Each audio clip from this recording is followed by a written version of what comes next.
Dok, berapa lama virus corona bertahan di luar tubuh manusia? Berdasarkan data penelitian virus corona jenis lain yang muncul lebih dulu dari COVID-19, virus corona ini bisa bertahan pada permukaan benda dengan rentang waktu yang bervariasi, mulai dari hitungan jam hingga hari.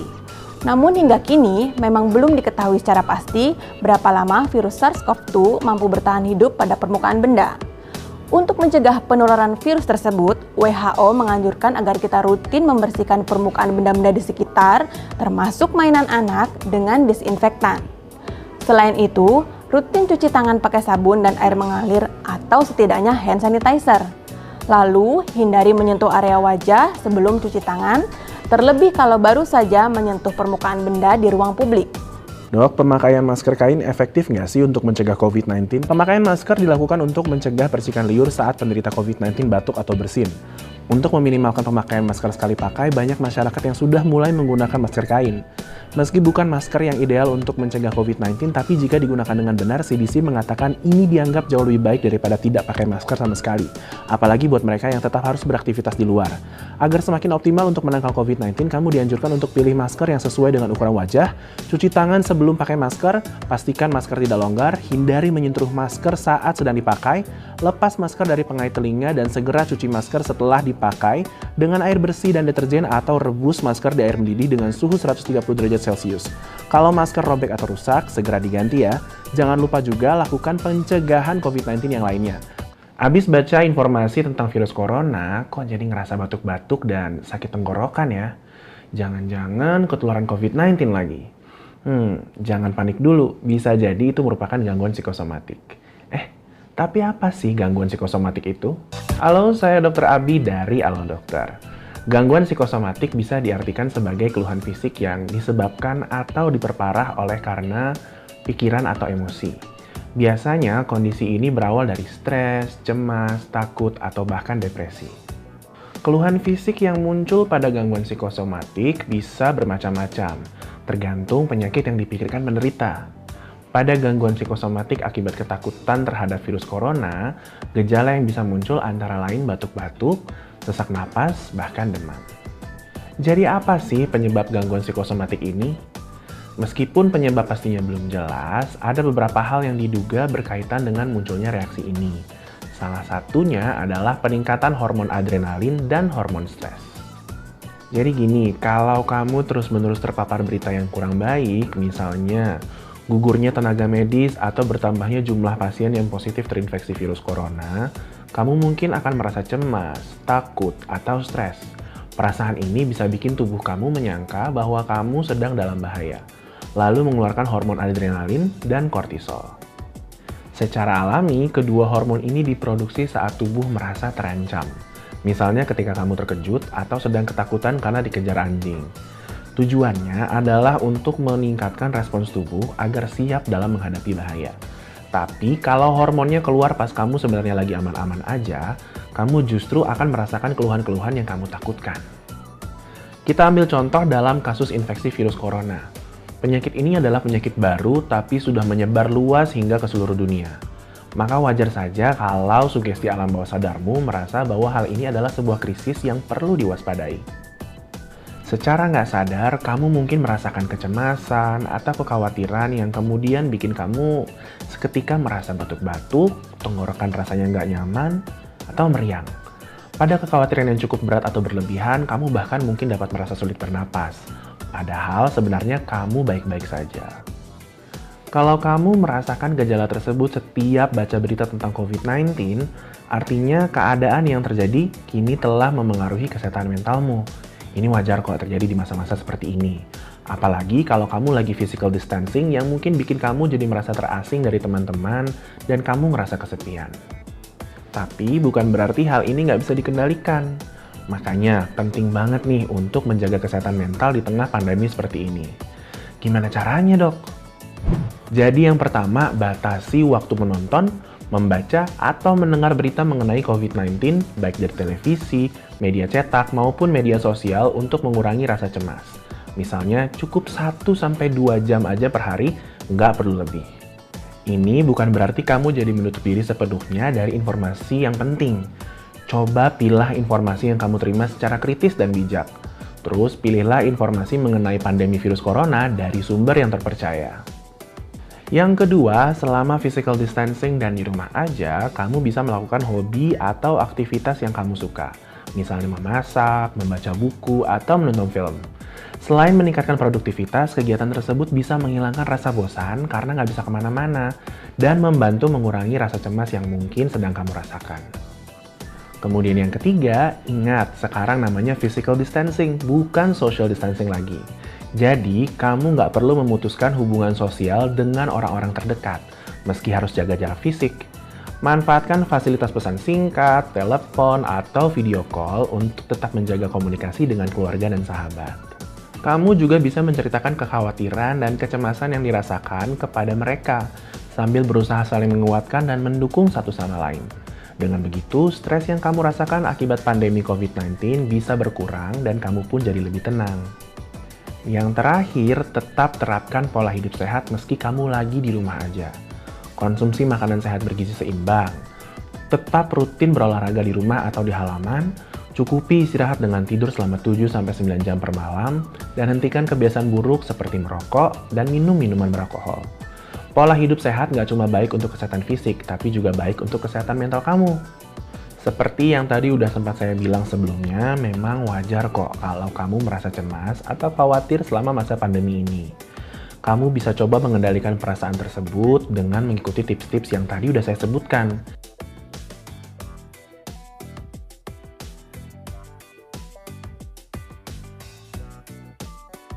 Tapi kalau stres dan ketakutan yang kamu alami terasa semakin memberat di masa physical distancing ini, tenang ya, kamu tetap bisa berkonsultasi dengan psikolog atau psikiater secara online kok. Meski semakin hari kelihatannya semakin banyak laporan kasus orang-orang yang positif COVID-19, setidaknya hal ini masih disertai dengan penambahan kasus sembuh dari COVID-19 juga setiap harinya. Tapi memang sebenarnya gimana sih kriteria seseorang bisa dinyatakan sembuh dari COVID-19? Terus setelah sembuh, apakah udah bisa bebas beraktivitas seperti sedia kala karena nggak terinfeksi lagi? Nah, melalui video ini saya akan kupas tuntas mengenai hal tersebut. Mungkin sebagian penonton setia YouTube Halo Dokter udah pada tahu ya, kalau pasien yang dinyatakan positif COVID-19 diharuskan menjalani isolasi. Baik isolasi di rumah sakit, di fasilitas yang disediakan pemerintah, atau secara mandiri di rumah. Tujuannya untuk menekan jumlah penyebaran virus corona. Terus, kapan dong seseorang bisa dinyatakan sembuh dari COVID-19? Ada beberapa kriterianya nih yang perlu kamu ketahui. Oke, lanjut ya. Awalnya, kriteria pasien dinyatakan sembuh dari COVID-19 adalah saat tes PCR-nya sudah menunjukkan hasil negatif sebanyak 2 kali. Tapi sejak tanggal 17 Juni 2020, ketetapan dari WHO berubah nih. WHO menyebutkan kalau pasien positif COVID-19 sudah bisa dinyatakan sembuh saat ia nggak lagi menunjukkan gejala-gejala COVID-19 tanpa diperlukan konfirmasi dari tes PCR. Meski begitu, supaya lebih aman, memang tes PCR masih perlu dilakukan pada beberapa kasus. Untuk lebih jelasnya, begini kriteria sembuh bagi pasien positif COVID-19 yang saat ini berlaku di Indonesia, setidaknya sampai jangka waktu video ini dibuat. Bagi pasien COVID-19 tanpa gejala, bisa dinyatakan sembuh dan dianggap tidak menularkan lagi ke orang lain atau infeksius jika sudah melewati masa isolasi selama 10 hari. Lalu, bagi pasien dengan gejala ringan sampai sedang, bisa dinyatakan sembuh kalau sudah melewati masa isolasi selama minimal 10 hari, ditambah syarat 3 hari tanpa gejala. Sementara, bagi pasien dengan gejala berat bisa dinyatakan sembuh jika sudah melewati masa isolasi selama minimal 10 hari, ditambah 3 hari tanpa gejala, dan 1 kali hasil negatif pada tes PCR. Maksudnya, 3 hari tanpa gejala ini jadi gini, kalau di hari ke-10 isolasi mandiri, pasien COVID-19 udah nggak mengalami gejala, baik demam atau batuk, ia tinggal melanjutkan isolasi mandiri hingga hari ke-13. Setelah itu, masa isolasi dapat dianggap selesai dan bisa beraktivitas kembali. Namun tentunya dengan tetap menaati protokol kesehatan yang berlaku. Terus kalau setelah 10 hari masih ada gejala gimana dong, Dok? Nah, pasien harus tetap melanjutkan isolasi mandiri hingga gejalanya benar-benar hilang. Habis itu dihitung dari hari terakhir munculnya gejala, pasien perlu melanjutkan isolasi mandiri lagi selama 3 hari. Sampai nantinya dia bisa dinyatakan sembuh dari COVID-19. Contohnya nih, katakanlah gejalanya baru benar-benar mereda di hari ke-14. Kalau begini, pasien dianjurkan untuk melanjutkan lagi isolasinya selama 3 hari, sampai hari ke-17. Tapi pastikan dalam 3 hari tambahan ini udah bener-bener nggak ada gejala lagi. Baru deh bisa dianggap sembuh. Kenapa sih perubahan ini dibuat? Soalnya pada sebagian kasus, tes PCR dengan hasil positif nggak selalu menandakan virus corona itu di tubuh pasien masih aktif. Bisa aja tes PCR tersebut mendeteksi virus atau bagian maupun partikel virus corona yang sebenarnya sudah mati karena sistem kekebalan tubuh sudah berhasil melawannya. Meski begitu, kesembuhan sebaiknya tetap ditentukan berdasarkan penilaian dokter yang menangani. Kalau pasien dinyatakan sudah memenuhi kriteria sembuh seperti yang sudah dijelaskan sebelumnya, baru ia bisa dianggap selesai menjalani masa isolasi. Tapi selanjutnya, lagi-lagi, tetap harus menjalankan protokol kesehatan yang berlaku karena risiko terinfeksi virus corona tetap ada walau sudah pernah dinyatakan sembuh dari COVID-19. Nah, sebagian besar penderita COVID-19 yang sudah dinyatakan sembuh umumnya bisa pulih kembali seperti sedia kala. Tapi ternyata ada juga sebagian penderita yang masih mengalami gejala atau keluhan tertentu.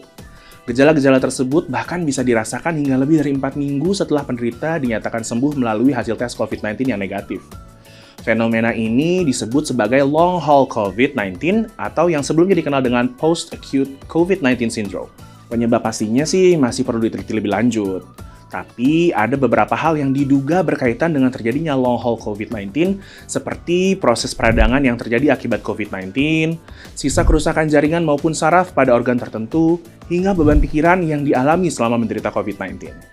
Beberapa riset menunjukkan bahwa sekitar 10% penderita COVID-19 akan mengalami gejala jangka panjang penyakit ini. Pada dasarnya, gejala dari long haul COVID-19 ini umumnya menyerupai gejala-gejala yang dirasakan saat masih dinyatakan terinfeksi virus corona. Misalnya, kelelahan, sesak napas, batuk, nyeri sendi dan otot, dada berdebar-debar, nyeri dada, gangguan indera penciuman, susah tidur, sakit kepala, serta masalah psikologis seperti sulit konsentrasi dan kecemasan. Selain itu, walau jarang terjadi, sebagian penderita long haul COVID-19 juga bisa mengalami masalah kesehatan lain, seperti peradangan pada otot jantung, gangguan fungsi paru-paru, rambut rontok, ruam kulit, dan gangguan fungsi ginjal. Oleh karena itu, untuk mencegah kondisi ini terjadi, penting banget nih untuk selalu menerapkan protokol kesehatan guna mencegah diri tertular dari infeksi COVID-19. Dan kalau sudah tiba gilirannya, lakukan vaksinasi untuk mengurangi risiko infeksi berat dari COVID-19. Meski mungkin sudah banyak yang jenuh menjalani protokol COVID-19, yuk tetap semangat dan jangan kasih kendor, supaya kita masyarakat Indonesia bisa sama-sama melawan pandemi COVID-19 dan kembali membangun kegiatan sosial maupun ekonomi negara. Kalau kamu sudah sembuh dari COVID-19 namun merasakan gejala long haul COVID-19 ini, jangan ragu untuk memeriksakan diri ke dokter ya. Kamu mengalami gejala COVID-19? Pernah kontak fisik dengan orang yang positif COVID-19? Atau pernah bepergian ke lokasi endemis COVID-19 baik di dalam atau luar negeri? Kalau iya, kamu perlu menjalankan protokol isolasi mandiri di rumah. Kayak gimana tuh protokolnya? Hal tersebut akan saya jelaskan di video ini. Untuk menekan penyebaran virus corona di Indonesia, pemerintah menyarankan masyarakat untuk tetap berada di rumah dan menerapkan protokol isolasi mandiri, khususnya pada orang-orang dengan kriteria tertentu, seperti yang tadi sudah saya singgung sedikit di awal.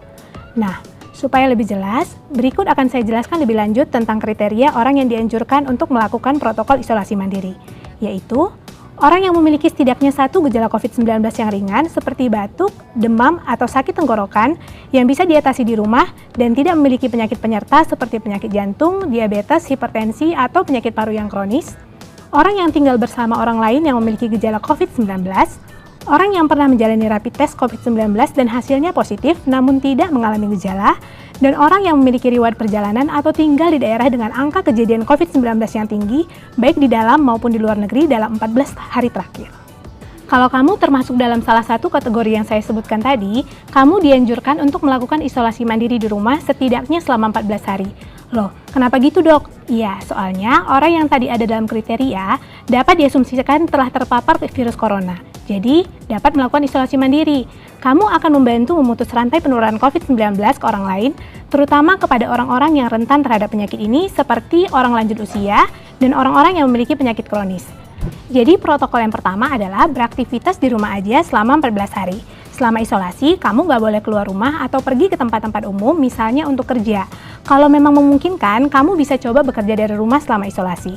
Tapi, kalau kamu mengalami gejala-gejala COVID-19, sebaiknya istirahat dulu deh sampai merasa pulih. Nah, kalau kamu tadinya ngalamin gejala tapi udah ngerasa sembuh meski belum sampai 14 hari, kamu tetap dianjurkan untuk menjalani isolasi sampai tuntas ya. Kalau butuh keperluan atau obat-obatan, kamu bisa minta orang rumah untuk membelikannya atau kamu bisa juga memanfaatkan layanan aplikasi online. Yang kedua, hindari kontak dengan orang yang tinggal serumah. Jadi, kalau lagi isolasi, kamu bukan cuma perlu menghindari orang luar saja, tapi juga orang yang ada di rumah. Tujuannya supaya kamu nggak nularin orang-orang serumah. Kamu disarankan untuk berada di kamar yang terpisah dengan penghuni rumah lainnya. Kalau bisa, kamarnya yang ada ventilasi dan pencahayaannya yang baik.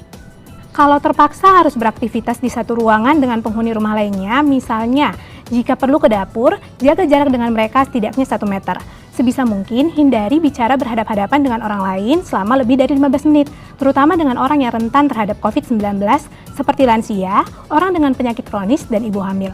Jangan lupa selalu cuci tangan sebelum menyentuh apapun di rumah. Yang ketiga, pakai masker. Meski di rumah, masker tetap diperlukan untuk mencegah penularan kepada keluarga atau orang yang berada dalam satu rumah dengan Anda. Kalau sulit menemukan masker sekali pakai, bisa pakai masker kain. Terus, kalau ada orang rumah yang masuk ke kamar isolasi, misalnya untuk nganterin makanan, lebih baik dia juga disarankan untuk pakai masker supaya nggak ketularan. Yang keempat, gunakan perlengkapan terpisah. Jadi, perlengkapan makan seperti piring, sendok, garpu, dan gelas, serta perlengkapan mandi seperti handuk dan sikat gigi sebaiknya jangan digabung sama orang serumah lainnya ya, apalagi sampai berbagi pakai barang-barang tersebut. Selain itu, sediakan tempat sampah atau kantong plastik khusus untuk buang tisu yang kamu pakai untuk batuk, bersin, dan membersihkan mulut atau hidung. Jangan lupa untuk rutin membersihkan permukaan benda yang sering disentuh seperti wastafel, gagang pintu, atau telepon dengan cairan disinfektan. Yang terakhir, tetap terapkan pola hidup bersih sehat dengan rutin cuci tangan pakai air dan sabun, konsumsi makanan sehat bergizi seimbang, cukupi kebutuhan cairan dengan minum air putih 8 gelas per hari, serta lakukan olahraga ringan selama 15-30 menit per hari. Jangan lupa juga buat selalu terapkan etika batuk yang baik dan benar ya. Lalu secara rutin pantau kesehatanmu secara mandiri dengan mengukur suhu tubuh setiap hari dan mengamati gejala yang muncul. Kalau demam, kamu bisa minum obat yang mengandung paracetamol sesuai aturan pakai yang tertera pada kemasan obat. Supaya nggak stres, kamu dianjurkan buat membatasi jumlah informasi dan pintar-pintar memilah informasi yang kamu butuhkan tentang COVID-19. Terus jangan lupa juga untuk menjaga komunikasi dengan keluarga bisa melalui telepon, video call, atau media sosial supaya kamu nggak merasa kesepian. Kamu perlu merasa waspada kalau selama menjalani isolasi muncul keluhan yang baru atau keluhan yang kamu alami jadi memberat. Misalnya, ada demam tinggi disertai batuk terus-menerus dan sulit bernafas. Kalau begitu, sebaiknya segera hubungi rumah sakit atau hotline COVID-19 supaya kamu bisa mendapatkan perawatan. Supaya orang lain gak ketularan, kamu disarankan untuk tetap berada di rumah. Kalau emang diperlukan, rumah sakit akan mengirim ambulans khusus untuk menjemput kamu. Kalau terpaksa harus ke rumah sakit sendiri, setidaknya gunakanlah masker dan hindari menaiki kendaraan umum. Baik, demikian yang bisa saya sampaikan kali ini. Selanjutnya, topik apa lagi nih yang sebaiknya dibahas di channel ini? Sampaikan saran kamu di kolom komentar di bawah ya.